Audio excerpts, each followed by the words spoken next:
ठाणे जिल्ह्यात पालकमंत्री साताऱ्याचा कशाला, माजी खासदार राजन विचारे यांची मुख्यमंत्र्यांवर टीका.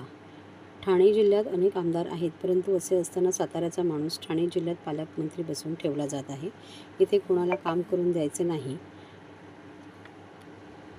केवळ एकाधिकारशाही सुरू आहे, असा आरोप ठाकरे गटाचे नेते माजी खासदार राजन विचारे यांनी मुख्यमंत्री एकनाथ शिंदे यांच्यावर केला. नवरात्र उत्सव निमित्ताने टेंबीनाका येथील देवीचे दर्शन आणि आरती माजी खासदार राजन विचारे यांनी केली. त्यानंतर त्यांनी माध्यमांशी संवाद साधला.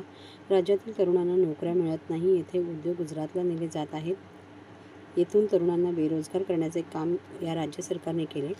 त्यामुळे पक्षप्रमुख उद्धव ठाकरे आणि आदित्य ठाकरे आणि महाविकास आघाडीच्या माध्यमातून एक चांगले सरकार या निवडणुकीत जनता निवडून आणले. यासाठी पाठीशी राहावे असा आशीर्वाद मागितला असल्याचे त्यांनी सांगितले.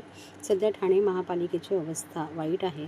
3 वर्ष ठेकेदारांचे देयक दिले गेले नाही. महापालिकेच्या निधीसाठी आयुक्त दर 1 तारखेला मुख्यमंत्र्यांकडे कटोरा घेऊन जातात. आम्ही ठाणे महापालिकेत काम केले आहे, परंतु आता रुपयातले 60 पैसे भ्रष्टाचारासाठीच द्यावे लागत आहे, अशी टीकाही विचारे यांनी केली.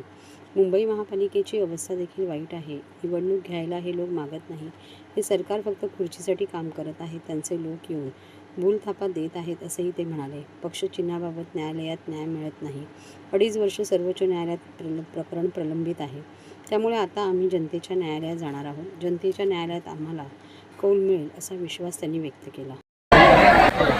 मला वाटतं धर्मवीर आनंद दिघे साहेब यांनी स्थापन केलेला हा नवरात्र उत्सव आहे आणि आज दिघे साहेबांना जाऊन 23 वर्ष झाले आणि आज खऱ्या अर्थानं तुम्ही बघितलं असेल हा उत्सव संपूर्ण देशभर जाऊन पोचलेला आहे. नवसाला पावणारे आणि भक्तांच्या हाकेला धावणारे आणि खऱ्या अर्थाने ही महिषासूर मर्दिनी आहे, जो आज देशामध्ये या महाराष्ट्रामध्ये ज्या काय वाईट प्रवृत्ती आहेत, ज्या काय आज तुम्ही बघितलं असेल, सर्वसामान्य माणूस या ठिकाणी सुरक्षित नाहीत, महिला सुरक्षित नाहीत, लहान मुलं सुरक्षित नाहीत, लहान मुली सुरक्षित नाहीत आणि कशा पद्धतीने आज संबंध हे चालू आहे. मला वाटतं ही महिषासूरमध्ये सर्व बघते आणि ती नक्कीच या दुष्ट प्रवृत्तीचा नायनाट करेल अशी मी आशा करतो.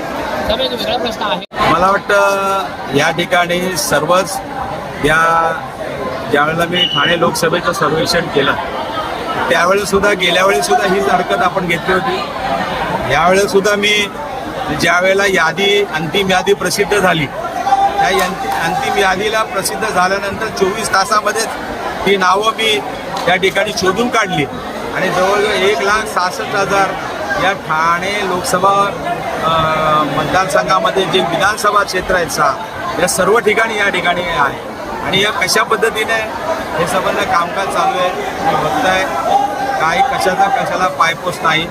या ठिकाणी कलेक्टर साहेबांना सुद्धा आम्ही दिलेले आहेत आणि त्या विधानसभा क्षेत्रामध्ये या ठिकाणी जर काही चुकीचा प्रकार ह्या अधिकाऱ्यांच्या मार्फत केला गेला तर मला वाटतं त्यांना क्षमा नाही आणि त्यांच्यावरती कारवाई नक्कीच आम्ही करू. या ठिकाणी मी सांगू सर, कुठली संदर्भात महाविकास आघाडीच्या जे नेते मंडळी आहेत हे सर्व त्या ठिकाणी दसऱ्याच्या अगोदर या घोषणा करतील. कुठली जागा कोणाला दिली आहे या ठिकाणी घोषित होईल.